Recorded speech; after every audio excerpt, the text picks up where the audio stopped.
नमस्कार। आप सबका स्वागत है स्टडी विथ मी के प्लेटफॉर्म पे। वीडियो को शुरू करने से पहले आप वीडियो को लाइक और सब्सक्राइब जरूर कर लें। आज हम पढ़ने जा रहे हैं क्लास 12 के अकाउंट के फर्स्ट चैप्टर को जिसका नाम है साझेदारी लेखांकन आधारभूत अवधारणाएं। तो चलिए वीडियो को हम शुरू करते हैं। इस चैप्टर में सबसे पहले हम पढ़ेंगे भारतीय साझेदारी अधिनियम 1932 की धारा 4 के अनुसार साझेदारी की परिभाषा। तो भारतीय साझेदारी अधिनियम 1932 की धारा 4 क्या कहती है साझेदारी के बारे में, तो चलिए हम देखते हैं। तो ये भारतीय साझेदारी अधिनियम 1932 की धारा 4 साझेदारी के बारे में कहती है कि साझेदारी उन व्यक्तियों के बीच एक संबंध है। क्या कह रही है? साझेदारी उन व्यक्तियों के बीच एक संबंध है जो एक ऐसे व्यवसाय के लाभ को बांटने के लिए सहमत हैं जिसका संचालन उन सब के द्वारा या उन सब में से किसी एक के द्वारा किया जाता है। क्या कह रहा है? तो कह रहा है कि साझेदारी उन व्यक्तियों के बीच एक संबंध है, एक परस्पर संबंध है, एक समझौता है, एक अनुबंध है जो एक ऐसे व्यवसाय के लाभ को बांटने के लिए सहमत हुए हैं जिसका संचालन उन सब के द्वारा या उन सब में से किसी एक के द्वारा किया जाता है। यदि आप इसको एक एग्जाम्पल के तौर पे समझें तो आप समझिए कि सपोज़ यहाँ दो साझेदार हैं, दो या तीन साझेदार हैं, ए, बी और सी। ये तीन साझेदार हैं और ये तीन साझेदार किसी कार्य को करने के लिए या किसी व्यवसाय को करने के लिए आपस में एक समझौता किए हुए हैं और ये कह रहा है कि ये जो तीनों साझेदार हैं या तो इस व्यवसाय का संचालन करेंगे, तीनों साझेदार इस व्यवसाय का संचालन करेंगे या फिर इन तीनों में से किसी एक के द्वारा इस व्यवसाय का संचालन किया जाएगा और इस व्यवसाय के संचालन से इस व्यवसाय से जो भी लाभ होगा इसको ये क्या करेंगे, ये तीनों साझेदार आपस में बांट लेंगे। तो साझेदारी अधिनियम 1932 की धारा 4 यही कहती है कि साझेदारी उन व्यक्तियों के बीच एक पारस्परिक संबंध है जो एक ऐसे व्यवसाय के लाभ को बांटने के लिए सहमत हैं जिसका संचालन उन सब के द्वारा या उन सब में से किसी एक के द्वारा किया जाता है। ये तो साझेदारी अधिनियम 1932 की धारा 4 के अनुसार ये परिभाषा दिया गया है। यदि हम साझेदारी को वैसे समझें तो साझेदारी से क्या आशय है? तो साझेदारी जो होता है दो या दो से अधिक व्यक्तियों का एक व्यवसाय स्थापित करने और उसके लाभ एवं हानि की भागीदारी के लिए सहमत होते हैं। साझेदारी में सबसे पहले क्या जरूरी है? दो या दो से अधिक व्यक्ति की आवश्यकता होती है और ये दो या दो से अधिक व्यक्ति एक ऐसे व्यवसाय को स्थापित करने के लिए क्या होते हैं? सहमत होते हैं। एक ऐसे व्यवसाय को स्थापित करने के लिए सहमत होते हैं और साथ ही साथ क्या है, उससे जो व्यवसाय स्थापित कर रहे हैं उससे जो लाभ या हानि हो रहा है उसको भी आपस में बांटने के लिए क्या होते हैं, ये सहमत होते हैं। इसी को या तो हम साझेदारी कहते हैं या इसी को हम भागीदारी भी कहते हैं। यहाँ पर एक चीज़ समझने लायक है कि जो व्यवसाय किया जा रहा है, जो व्यक्तियों के द्वारा जो क्या किया जा रहा है, व्यवसाय किया जा रहा है, उसको हम साझेदारी कह रहे हैं, पार्टनरशिप कह रहे हैं। और जो व्यक्ति क्या है ये साझेदारी करेंगे उनको हम क्या कहेंगे? उनको हम कहेंगे साझेदार। साझेदार जो व्यक्ति हैं जो साझेदारी का कार्य करेंगे वो व्यक्ति को हम साझेदार कहते हैं और जो उनके द्वारा साझेदारों के द्वारा जो कार्य किया जा रहा है उसको हम क्या कहेंगे? साझेदारी कहेंगे। चलिए एक एग्जाम्पल के तौर पे हम समझते हैं कि ये साझेदारी होती क्या है। और उससे पहले आपका सवाल आपके मन में आ रहा होगा कि ये साझेदारी की आवश्यकता हुई क्यों, है ना? क्या एक अकेला व्यक्ति, इकलौता व्यक्ति क्या व्यवसाय करने में असमर्थ है कि इस साझेदारी की ज़रूरत पड़ती है? हर एक व्यक्ति चाहता है कि जो भी वो प्रॉफिट कमा रहा है उसका वो प्रॉफिट उसी का हो, किसी और व्यक्ति का ना हो। तो ये सहयोग की आवश्यकता क्यों, इस साझेदारी की आवश्यकता क्यों होती है। तो चलिए समझते हैं हम इसको कि ये साझेदारी की आवश्यकता क्यों पड़ रही है। हम इसको एक छोटे से एग्जाम्पल से समझेंगे। मान लीजिए कि एक ए नाम का व्यक्ति है, एक ए नाम का व्यक्ति है जो जो क्या है, जिसको आज इच्छा हो रही है खीर खाने की। ठीक है। अब देखिए हर व्यक्ति के पास सब कुछ तो मौजूद नहीं होता। इसको इच्छा तो है खीर खाने की, लेकिन समझिए कि जिस व्यक्ति को खीर खाने की इच्छा है उसको बनाना तो आता है। ये ए नाम का व्यक्ति को खीर बनाना तो आता है, लेकिन इसके पास उतना पैसा नहीं है, धन नहीं है। ठीक है, इतना पैसा नहीं है कि वो खीर बनाने की सामग्री को क्या करे, खरीद सके। अब ये जो ए नाम का व्यक्ति है, ये बी नाम के व्यक्ति से ये बात कह रहा है कि भाई आज मुझे क्या है, खीर खाने की बड़ी इच्छा हो रही है, लेकिन मैं खीर बना तो सकता हूँ, लेकिन मेरे पास इतना पैसा नहीं है कि मैं खीर की सामग्री खरीद सकूँ। तो बी कहता है कि भाई मुझे भी बड़ा मन है कि मैं भी खीर खाऊं। चलो ठीक है, यदि तुम्हारी इच्छा है और तुम बना सकते हो तो मेरे पास क्या है, चावल है। ठीक है, मैं चावल दे सकता हूँ। अब ये बी व्यक्ति, ये ए और बी के बीच में बातें हो रही हैं। तब तक एक सी नाम का व्यक्ति भी टपक आता है और वो कहता है कि भाई ठीक है, यदि तुम चावल दे रहे हो तो मैं भी इस खीर में क्या है, हिस्सेदारी लूँगा और मैं तुम्हें क्या है, डेयरी से दूध ला करके दे सकता हूँ। ठीक है, तो ए खीर बना रहा है, इसके बनाने आता है। बी के पास चावल है और सी के पास क्या है, दूध है। अब इसी में एक और व्यक्ति आ जाता है और वो कहता है, डी नाम का व्यक्ति, और ये कहता है कि ठीक है, जब तुम लोग इतना बना ही रहे हो तो ऊपर की सामग्री मैं दे देता हूँ, मतलब चीनी, है ना, चीनी क्या है मेरे तरफ से। ठीक, और ड्राई फ्रूट्स वगैरह भी, किशमिश, जितने भी चीज़ें होती हैं वो सब क्या है मेरे तरफ से।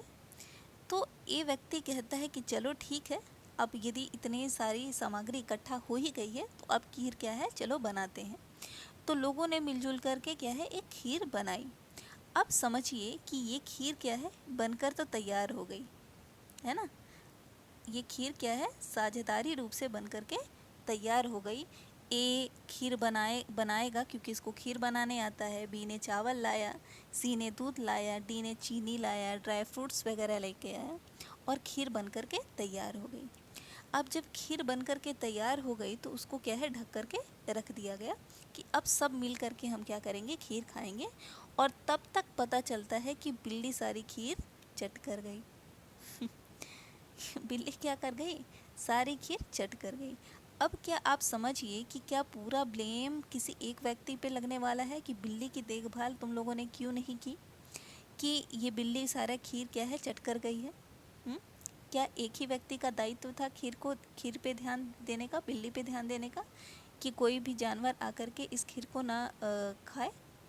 ऐसा नहीं है। जब आप किसी व्यवसाय में साझेदारी रूप से कार्य करते हैं तो इन सब की जिम्मेदारी बनती है, बराबर की जिम्मेदारी बनती है कि इसमें होने वाले लाभ और हानि दोनों का उत्तरदायी ये सभी होंगे, एक साथ होंगे, है ना। यदि लाभ होगा तो भी इन सब का होगा और यदि हानि होगा तो ये सभी को वहन करना पड़ेगा। तो साझेदारी भी कुछ ऐसा ही है, साझेदारी भी कुछ ऐसा ही है कि ये यदि लाभ होगा तो भी इस लाभ का बंटवारा करेंगे, और यदि फर्म में हानि होती है तो उस फर्म में हानि को ये क्या करेंगे, आपस में बराबर बराबर हिस्से में क्या करेंगे, बांटेंगे। तो आई होप कि आपको एग्जाम्पल के तहत ये समझ में आया होगा कि क्या है साझेदारी, क्या है। थोड़ा और समझते हैं हम। तो ये जो साझेदारी है ना, परिभाषा को हम ठीक से समझें। साझेदारी क्या है, तो साझेदारी जो है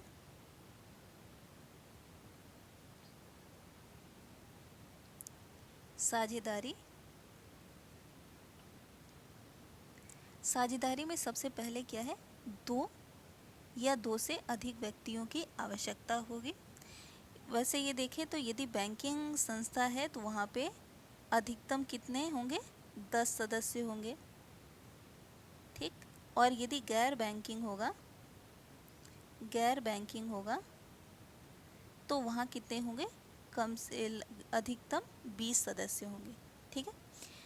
यहाँ हम समझ रहे हैं कि एक वैसे साझेदारी में कितने लोगों की आवश्यकता होती है, तो दो या दो से अधिक व्यक्तियों की आवश्यकता होती है।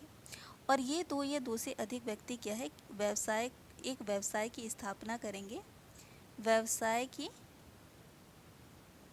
व्यवसाय की स्थापना करेंगे। और इस व्यवसाय की जो स्थापना करेंगे, इस व्यवसाय से लाभ व हानि दोनों होगा, है ना, लाभ हानि दोनों होगा। और ये दोनों लाभ और हानि का बंटवारा करने के लिए क्या है, आपस में जब ये सहमत होते हैं तो इसी को हम क्या कहते हैं, साझेदारी कहते हैं। अब आपके मन में ये आया होगा कि ये साझेदारी की ज़रूरत है क्यों, है ना। वैसे हम देखें तो जो साझेदारी है, साझेदारी से पहले क्या, एकल व्यवसाय या एकल व्यापार खूब चला करता था, है ना। 11th में हम लोगों ने पढ़ा एकल व्यापार के बारे में। एकल व्यापार,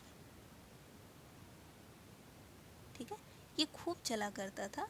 और इसी के बाद क्या है, इसी में कुछ कमियां पाई गई जिसके कारण साझेदारी उत्पन्न हुई, है ना, साझेदारी। तो क्या कमियां पाई गई होंगी इसमें, एकल व्यापार में क्या कमी होगी जिसके कारण साझेदारी लेकर के आया गया। तो यदि आप अपने घर में ही देखें कि यदि एक परिवार में 4 व्यक्ति हैं और उसमें सिर्फ एक व्यक्ति कमाने वाला होता है, तो उस पर कितना भार पड़ जाता है ना। हर तरह का भार, हर तरह का उत्तरदायित्व उसको निभाना पड़ता है। इसी प्रकार से एकल व्यापार में भी था कि एक व्यक्ति के दायित्व इतने ज़्यादा बढ़ गए कि वो क्या है, वो अपने व्यवसाय का मनचाहा रूप से विस्तार नहीं कर पाया, क्योंकि एकल व्यापार में पूंजी और कार्यकुशलता की भी क्षमता जो होती है वो बहुत कम होती है। कार्यकुशलता और जब पूंजी है, ये दोनों जब कम होंगे तो जो एकल व्यापारी जो है अपने व्यवसाय का जितना अच्छा विस्तार करना चाहेगा उतना अच्छा विस्तार नहीं कर सकता। इसीलिए एक साझेदारी लेकर के आई गई, जिसमें क्या है, एक व्यक्ति के पास यदि सब कुछ नहीं है तो अलग अलग व्यक्ति मिलकर के क्या है, किसी व्यवसाय को कर पाएंगे। किसी के पास धन है तो वो धन लगाएगा, किसी के पास यदि ज्ञान है वो अपना ज्ञान लगाएगा, है ना। और कोई व्यक्ति यदि विशेष कला से निपुण है तो वो अपनी कला या अपनी ख्याति लगा करके गया है व्यवसाय को चलाने का कार्य करेगा। तो हर व्यक्ति क्या है, अलग अलग तरह के कार्य को करेगा, है ना। तो ये सभी मिलकर के एक व्यवसाय जो कार्य करेंगे उसी को हम व्यावसायिक भाषा में साझेदारी कहते हैं। और जिनके द्वारा ये किया जाता है उनको हम साझेदार कहते हैं, और जो ये कार्य करते हैं उस व्यवसाय को, उस कार्य को हम साझेदारी कहते हैं। तो आई होप कि आपको ये समझ में आ गई होगी कि साझेदारी और साझेदार की परिभाषा क्या होती है, साझेदार से क्या आशय है, ये भी आप समझ लिए होंगे। तो चलिए अब हम आगे चलते हैं, ये साझेदारी की विशेषता पे चलते हैं कि साझेदारी की विशेषता क्या है। ये साझेदारी की विशेषता एग्ज़ाम में पूछे जाने वाले सबसे पसंदीदा क्वेश्चन है कि साझेदारी की क्या विशेषता होती है। तो हम परिभाषा में, एग्जाम्पल में सब कुछ पढ़े हैं कि साझेदारी की विशेषता क्या होती है, और आप बता सकते हैं कि साझेदारी की पहली विशेषता क्या है। तो आपको याद आ गया होगा कि साझेदारी में दो या दो से अधिक व्यक्तियों की आवश्यकता होती है। ये साझेदारी की सबसे पहली विशेषता है, ठीक है। साझेदारी में दो या दो से अधिक व्यक्तियों की आवश्यकता। साझेदारी व्यवसाय या एक फर्म के गठन में कम से कम दो साझेदार की आवश्यकता होती है। क्या कह रहा है? साझेदारी व्यवसाय हो या एक फर्म का जब हम गठन करते हैं तो उसमें कम से कम 2 साझेदारों की आवश्यकता या 2 व्यक्तियों की आवश्यकता होती है, जिसमें बैंकिंग व्यवसाय हेतु 10 और गैर बैंकिंग हेतु कितने व्यक्तियों की आवश्यकता है? अधिकतम 20 व्यक्ति की आवश्यकता होती है। ये साझेदारी की पहली विशेषता है। दूसरी विशेषता क्या है? अनुबंध या समझौता। देखिए, ये जो अनुबंध है या इसी को हम समझौता भी कहते हैं, इन लोगों के बीच क्या है? एक साझेदारी हुआ होगा, एक समझौता होगा, है ना? कोई तभी क्या है, इस कार्य को किया जाएगा। साझेदारी का कार्य एक समझौते या अनुबंध पे ही टिका होता है। तो इसमें कहता है कि साझेदारी 2 या 2 से अधिक व्यक्तियों के बीच अनुबंध या समझौते का ही एक परिणाम होता है, जो व्यवसाय संचालन व लाभ हानि बांटने के लिए क्या होते हैं? ये सहमत होते हैं या अपने लाभ हानि को बांटते हैं। एक अनुबंध के तहत ही ये समझौता होता है, एक समझौता होता है कि व्यवसाय को किस प्रकार से चलाया जाएगा, व्यवसाय चलाया जाएगा, और जो व्यवसाय को चलाने से व्यवसाय से जो भी लाभ या हानि होगी उसको क्या किया जाएगा? आपस में बांटा जाएगा। ये जो अनुबंध है या ये जो समझौता है, ये लिखित भी हो सकता है और मौखिक भी हो सकता है। ये दोनों प्रकार का हो सकता है। वैसे आपको पता है कि लिखित जो समझौता है वो ज़्यादा मान्य होता है, क्योंकि मौखिक रूप से कही हुई बातों से व्यक्ति मुकर सकता है, लेकिन लिखित रूप से चीज़ों से एक व्यक्ति मुकर नहीं सकता। इसीलिए लिखित समझौता ज़्यादा सर्वमान्य होता है, ज़्यादा मान्य होता है। पर ये अनिवार्य नहीं है कि लिखित ही होगा या मौखिक ही होगा। ठीक है, ये एक आपके इच्छा पे डिपेंड करता है। आगे देखते हैं, आगे की परिभाषा क्या है। आगे साझेदारी की विशेषता क्या है? तो तीसरी विशेषता बताता है लाभ हानि विभाजन। ठीक है, हम लोगों ने देखा कि एक साझेदारी के लिए 2 या 2 से अधिक व्यक्तियों की आवश्यकता होगी, और जो व्यक्ति होंगे, जो साझेदार है, उनके बीच में क्या है? परस्पर अनुबंध होगा या उनके बीच एक समझौता होगा। और तीसरा है कि वो क्या करेंगे? लाभ हानि को बांटेंगे, आपस में क्या करेंगे? लाभ हानि को बांटेंगे। साझेदारी का उद्देश्य केवल लाभ विभाजन नहीं है, अपितु हानि भी साझेदारों की वहन करनी पड़ती है। ये कह रहा है कि सिर्फ लाभ ही लाभ आपस में नहीं बांटना है। व्यवसाय से यदि लाभ हुआ तो लपक के ले लिए, ये ठीक बात नहीं है। यहाँ पर क्या है? आपको व्यवसाय में हो रही हानि को भी क्या करना पड़ेगा? वहन करना पड़ेगा। जैसे वो खीर वाले कहानी में, जब बिल्ली खीर खा जाती है तो किसी एक व्यक्ति पर हम उसका दायित्व नहीं सौंप सकते, या एक व्यक्ति पर हम ब्लेम नहीं कर सकते कि उसी व्यक्ति के द्वारा हमें लॉस हुआ है। यहाँ पर यदि लॉस होगा तो सबका होगा, और प्रॉफिट होगा तो सबका होगा। ठीक है, तो लाभ हानि का विभाजन के लिए भी क्या होते हैं? ये सहमत होते हैं। ये तीसरी विशेषता है। और चौथी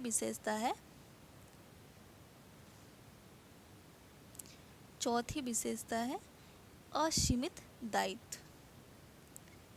क्या होते हैं इनके दायित्व? असीमित होते हैं। ठीक है, दायित्व कैसे होते हैं? असीमित होते हैं। देखिए, ये असीमित दायित्व क्या है? साझेदारों के दायित्व असीमित होते हैं यदि साझेदारों के ऋणों को चुकाने के लिए फर्म की संपत्ति अपर्याप्त हो तो साझेदार की व्यक्तिगत संपत्ति का उपयोग कर सकते हैं। असीमित दायित्व का अर्थ क्या होता है, यदि आप समझेंगे, ये भी एक महत्वपूर्ण क्वेश्चन है। तो यहाँ ये कह रहा है कि असीमित दायित्व से ऐसे दायित्व से है कि जब भी फर्म को किसी कारणवश यदि हानि होती है तो बाकी के जो साझेदार हैं वो क्या करेंगे? वो अपने व्यक्तिगत संपत्ति या अपने निजी संपत्ति का उपयोग उस हानि को वहन करने में क्या है? लगाएंगे। ठीक है,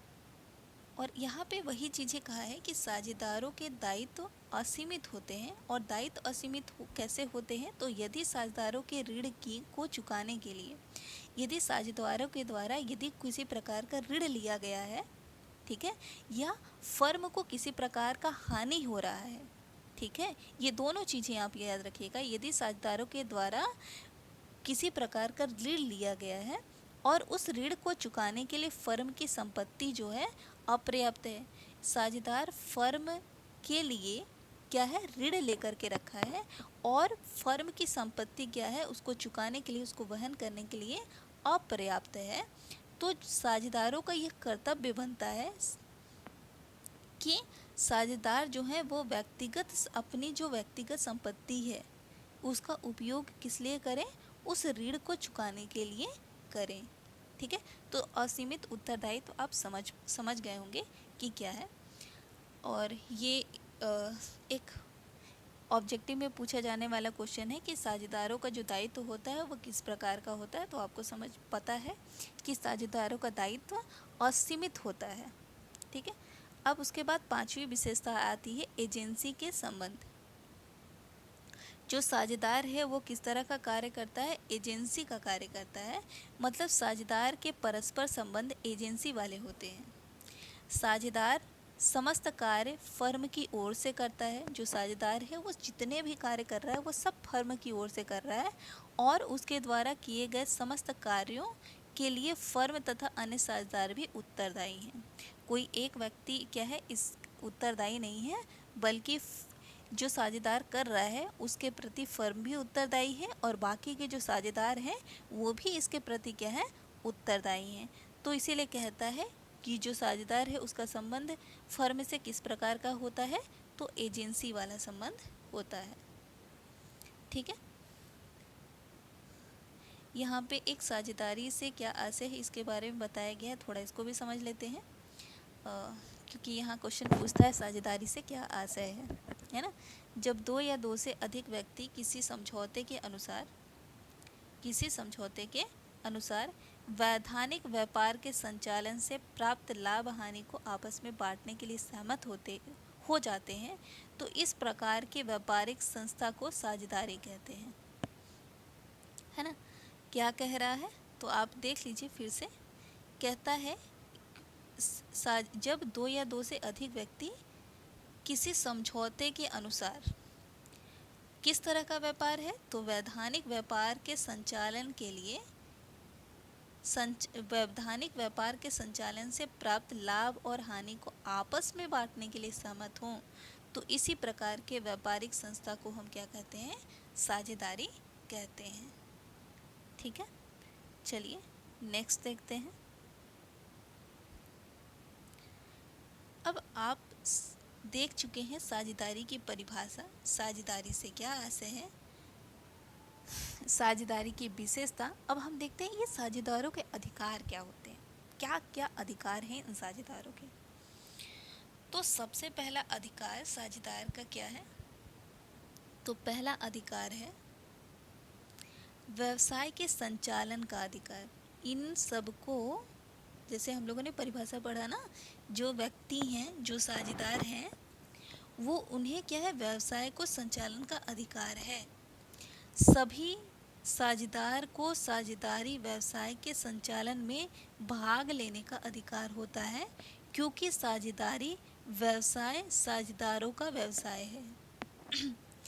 व्यवसाय के संचालन में भाग लेने का अधिकार सभी साझेदारों को है, क्योंकि ये क्या कह दिए, ये कहता है कि क्योंकि जो साझेदारी है ना, वो साझेदारी व्यवसाय किसका व्यवसाय है, तो साझेदारों का व्यवसाय है। साझेदारी व्यवसाय साझेदारों का व्यवसाय है, इसीलिए इन सभी साझेदारों को साझेदारी व्यवसाय के संचालन में भाग लेने का अधिकार होता है। साझेदारों से ही साझेदारी है। ठीक है, इसीलिए हम कह सकते हैं कि साझेदारों को, समस्त साझेदारों को व्यवसाय के संचालन में भाग लेने का अधिकार होता है। नेक्स्ट देखते हैं,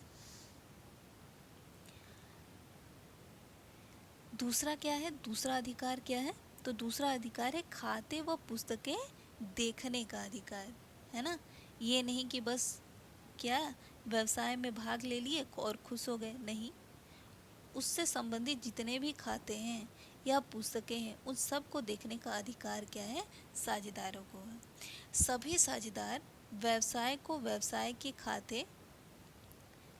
के खाते व लेखे पुस्तकों के निरीक्षण व उनकी प्रति लेने का अधिकार प्राप्त होता है। मतलब वो चाहें तो जो खाते या लेखों की जो पुस्तक है उसका निरीक्षण कर सकते हैं और साथ में उसकी प्रति भी ले सकते हैं। प्रति का अर्थ क्या होता है? फोटोकॉपी, है ना, उससे उसकी नकल उसकी प्रति क्या है वो ले सकते हैं। ठीक है। तीसरी विशेषता क्या है? तो तीसरी विशेषता है लाभ पाने का अधिकार। साझेदारों को यह अधिकार है कि फर्म के द्वारा कमाए गए लाभ के समान रूप से प्राप्त करें। लाभ ही नहीं, अगर हानि भी हो तो उस हानि को भी समान रूप से वहन करें। ठीक है। इन्हें क्या है? लाभ पाने का अधिकार होता है। परिभाषा में भी आपने देखा होगा कि हानि का जिक्र नहीं किया गया, और यहाँ भी देखिए तो यहाँ भी जिक्र कर रहा है लाभ पाने का अधिकार है, लेकिन ये कहता है कि साझेदारों को यह अधिकार है कि फर्म के द्वारा कमाए गए जो लाभ हैं उसको आपस में क्या है? समान रूप से प्राप्त करें। लेकिन सिर्फ लाभ ही नहीं, अपितु यदि क्या है व्यवसाय में हानि भी हो रही है तो उस हानि को भी ये क्या करेंगे? समान रूप से ही वहन करेंगे। ठीक है। और चौथा क्या है? चौथा अधिकार है क्षतिपूर्ति प्राप्त करने का अधिकार। साझेदारी व्यवसाय के दौरान व्यवसाय के हित में कुछ भुगतान कर सकते हैं। साझेदार व्यवसाय के दौरान व्यवसाय के हित में कुछ भुगतान कर सकते हैं एवं कुछ दायित्व उत्पन्न कर सकते हैं। कुछ भुगतान भी कर सकते हैं और कुछ क्या है? दायित्व भी उत्पन्न कर सकते हैं। ऐसी दशा में साझेदार अपने द्वारा किए गए भुगतान की क्षतिपूर्ति पाने का अधिकार रख सकते हैं। यदि इसका मतलब क्षतिपूर्ति पाने का अधिकार क्या है? तो यदि सपोज मान लीजिए किसी साझेदार द्वारा फर्म के लिए किसी प्रकार का ऋण लिया गया है और उस ऋण को चुकाने में वो क्या है? असमर्थ है। ठीक है। किसी साझेदार के द्वारा व्यवसाय के लिए किसी प्रकार का ऋण लिया गया है और उस ऋण को चुकाने में क्या है? वो व्यक्ति असमर्थ है, तो बाकी साझेदारों का यह दायित्व बनता है कि उसके द्वारा जो लिया गया ऋण है उसी की क्षतिपूर्ति बाकी के साझेदार क्या है? करें, है ना। उसकी जब आप एक साझा किसी व्यवसाय को कर रहे हो तो कोई किसी व्यक्ति के पास पूंजी नहीं है तो आप बढ़ चढ़ कर के क्या है उसमें भाग लेते हो, उसका सहयोग करते हो। तो यहाँ पे वही कह रहा है कि क्षतिपूर्ति प्राप्त करने का अधिकार भी क्या है? साझेदारों को है, क्योंकि ये साझेदार व्यवसाय से संबंधित या व्यवसाय के हित के लिए ही क्या है? किसी प्रकार का भुगतान कर रहा है और कुछ दायित्व उत्पन्न कर रहा है। किसी व्यक्ति से ऋण लिया हुआ है और उस व्यक्ति को ऋण अदा करने में क्या है? असमर्थ है, तो बाकी के जो साझेदार होंगे वो क्या करेंगे? उस ऋण को अदा करने में उस व्यक्ति का क्या करेंगे? सहयोग करेंगे। चलिए, इसके बाद आता है साझेदारी संलेख किसे कहते हैं? इसे साझेदारी संलेख को हम साझेदारी संलेख, विलेख या पार्टनरशिप डीड भी कहते हैं। ठीक है। इसी को हम क्या कहते हैं? साझेदारी संलेख कहेंगे या विलेख कहेंगे या इसी को हम कहेंगे पार्टनरशिप डीड। तो देखिए ये पार्टनरशिप डीड क्या होता है या साझेदारी संलेख क्या होता है? साझेदारी संलेख जिसे साझेदारी समझौता या अनुबंध भी कहा जाता है, इसके कई नाम हैं। साझेदारी संलेख तो हमने पढ़ा, विलेख हमने पढ़ा, पार्टनरशिप डीड इंग्लिश में कहते हैं। और ये कह रहा है इसके साथ साथ इसको साझेदारी समझौता या इसी को साझेदारी अनुबंध भी कहा जाता है। और ये जो है, ठीक है, ये जो है साझेदारी संलेख जिसे साझेदारी समझौता या अनुबंध भी कहा जाता है, यह एक ऐसा प्रपत्र है जिसमें व्यवसाय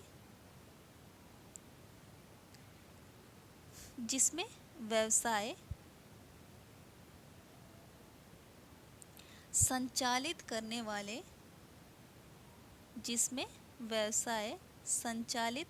वाले सभी पक्षकारों के अधिकार व्यवसाय संचालित करने वाले सभी पक्षकारों के अधिकार व दायित्व का विस्तार से वर्णन होता है। ये जो साझेदारी संलेख है ना, उसके अंतर्गत क्या होता है, सब कुछ लिखा होता है कि जो व्यवसाय है और जो व्यवसाय का संचालन करने वाले जो साझेदार हैं, उन सब के बारे में, उन सब के अधिकारों को लिखा होता है और उनके क्या दायित्व हैं, उनके अधिकार और उनके दायित्वों को लिखा होता है। आपने देखा था कि जो साझेदार है उनके क्या क्या अधिकार हैं, उनके कुछ दायित्व भी होंगे। इन दायित्वों का भी विस्तार से इसमें क्या है, साझेदारी संलेख में वर्णन किया जाता है। यह जो साझेदारी संलेख है, यह कानून द्वारा लागू किया जाता है, लागू किया जा सकता है एवं समस्त साझेदारों के व्यवसाय संचालन में मार्गदर्शक का कार्य करता है ना। जैसे हमने कहा कि जो साझेदारी समझौता है वो हम लिखित भी कर सकते हैं और मौखिक भी कर सकते हैं, ठीक है। तो यदि वो भूल गए, कह कर के बातें भूल गए, तो ये क्या काम करेगा, मार्गदर्शक का कार्य करता है। यह संलेख लिखित व मौखिक हो सकता है तथा इसे बनाना अनिवार्य न होकर ऐच्छिक है। साझेदारी संलेख जो है बनाना आवश्यक नहीं है, बल्कि क्या है, ऐच्छिक है। आप चाहें तो बनाइए, आप चाहें तो मत बनाइए। लेकिन ये जो साझेदारी संलेख है, इसमें समस्त सभी व्यवसाय का संचालन करने वाले जितने भी पक्षकार हैं, उन सब के अधिकार और दायित्वों का विस्तार से वर्णन होता है और यह क्या है, कानून के द्वारा क्या है, लागू किया जा सकता है। और इसमें क्या है, समस्त साझेदारों के व्यवसाय संचालन में ये मार्गदर्शन का कार्य करता है। और ये संलेख जो है लिखित भी हो सकता है और मौखिक भी हो सकता है तथा इसे बनाना क्या है, अनिवार्य या ऐच्छिक है, ठीक है। ये आप समझ गए होंगे कि साझेदारी संलेख क्या है, ठीक है। इसमें एक और चीज़ है साझेदारी संलेख में, थोड़ा यदि हम उसको और समझें, आप चाहें तो ये ऊपर वाला लिखा हुआ आप लिख सकते हैं, या फिर आपके ये जो नीचे में लिखा हुआ है इसे भी आप ये भी साझेदारी संलेख किसे कहते हैं, इसके बारे में साझेदारी संलेख से क्या अर्थ है, इतना भी यदि आप लिख देते हैं तो क्या है, काम हो जाएगा। तो क्या कहता है ये, देखते हैं। तो कह रहा है कि साझेदारी संलेख को चलाने के लिए साझेदारों के मध्य किए गए आपसी समझौते के द्वारा निश्चित की गई शर्तों को ही साझेदारी संलेख कहते हैं। कह रहा है कि जो साझेदार हैं, है ना, इनके द्वारा जो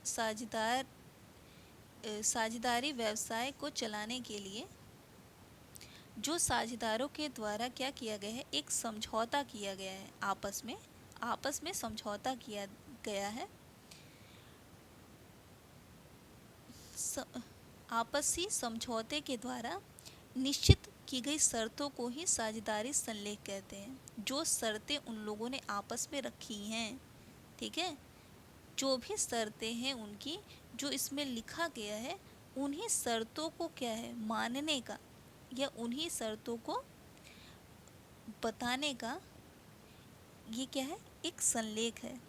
साझेदारी व्यवसाय को चलाने के लिए साझेदारों के मध्य किए गए आपसी समझौते के द्वारा जो आपसी समझौता किया गया है, उसमें जो भी शर्तें निश्चित की गई हैं, निश्चित शर्तों को निश्चित की गई हैं, उसे ही हम क्या है, साझेदारी संलेख कहते हैं। ये संलेख जो है वो या तो लिखित हो सकता है या मौखिक हो सकता है, और इसे बनाना क्या है, साझेदारी संलेख बनाना अनिवार्य नहीं है, बनाना अनिवार्य नहीं है। साझेदारी, ये क्वेश्चन पूछा भी जाता है कि साझेदारी संलेख बनाना अनिवार्य है क्या, तो आप क्या बताओगे, नहीं, साझेदारी संलेख बनाना आवश्यक नहीं है, बल्कि क्या है, ये ऐच्छिक है, अनिवार्य ना होकर के ऐच्छिक है। तो आई होप कि आपको ये पूरा, अभी इसके कई पार्ट आएंगे, ये जितना भी हम लोगों ने क्वेश्चन पढ़ा ये आपको समझ में आया होगा। इसी के साथ हम वीडियो को करते हैं ख़त्म, और वीडियो को आप लाइक और सब्सक्राइब ज़रूर करें। धन्यवाद।